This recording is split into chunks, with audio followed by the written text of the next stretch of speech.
Hi friends, இன்றைக்கி நம்ம என்ன பார்க்க போகிறோம்னா ஹைட்டை க்ரோ பண்ணுறதுக்கு எப்படி பண்ணணும் அப்படின்றத பார்க்கலாம். தாராசனா ஃபஸ்ட்டு பண்ணலாம்.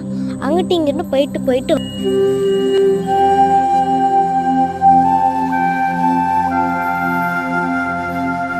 செகண்ட் என்னன்னா நம்ம ஸ்கிப்பிங் அடிக்கணும்.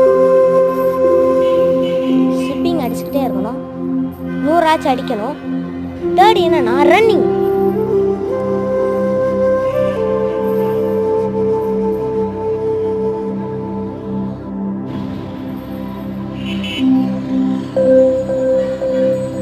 ஃபோர்த் என்னன்னா நம்ம ஜம்ப் பண்ணிக்கிட்டே இருக்கணும், அதான் ஃபோர்த்து. அப்போ நான் ஹைட்டு க்ரோ பண்ணுறது ஈஸி தான். அடுத்து தொங்கிக்கிட்டே இருக்கணும். வாங்க பண்ணலாம். தூங்கலாமா? தூங்கலாம். ஈஸி.